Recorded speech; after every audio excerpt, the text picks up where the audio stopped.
সর্বতমঙ্গল রাধে বিনোদিনী রায়, বৃন্দাবনের বংশীধারী ঠাকুর কানাই।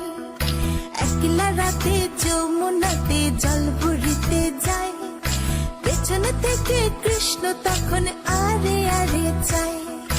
জল ভর রাধে ও গোয়ালের ঝি, কলস আমার পূর্ণ করো রাধে বিনোদী। কালো মানিকে হাত পেতেছে চাঁদ ধরিতে চায়, বামনিকে আর হাত বাড়ালে চাঁদের দেখা পায়। কালো কালো করিস নিল গোয়ালের ঝি, আমায় বিধাতা করেছে কালো, আমি করব কি? এক কালো যমুনার জল সর্বপ্রাণী খায়, আরেক কালো আমি কৃষ্ণ সকল রাধে চাই। এই কথা শুনিয়া কানাই বাঁশি হাতে নিল, সর্প হয়ে কালো বাঁশি রাধেকে দংশিল। ডান পায়ে দংশিল রাধের, বাম পায়ে ধরিল, মরলাম মরলাম বলে রাধে জমিনে পড়িল। মরবে না রাধে মন্ত্র ভালো জানি, দু একখানা ঝাড়া দিয়ে বিষ করিব পানি।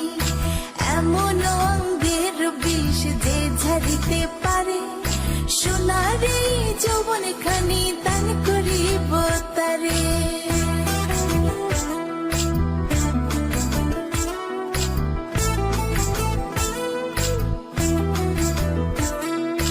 এই কথা শুনিয়া কানাই বিষ ছাড়িয়া দিল, ছেড়ে ছুড়ে রাধে তখন গৃহবাসে গেল। গৃহবাসে চেয়ে রাধে আর বিছা চুল, কদম ডালে থাকা কানাই ফিকা মারে ফুল। বিয়া নাকি করো কানাই, বিয়া নাকি করো, পরের রমণী দেখে জ্বালায় জ্বলে মরো। বিয়া তো করিব রাধে, বিয়া তো করিব, তোমার মতো সুন্দর রাধে কোথায় গেলে পাবো? আমার মতো সুন্দর রাধে যদি পেতে চাও, গলায় কলসি বেঁধে যমুনাতে যাও। কোথায় পাবো হার কলসি, কোথায় পাবো দড়ি? তুমি হও যমুনা রাধে, আমি ডুইবা মরি। আমার মতো সুন্দর রাধে যদি পেতে চাও, গলাতে কলসি বেঁধে যমুনাতে যাও। কোথায় পাবো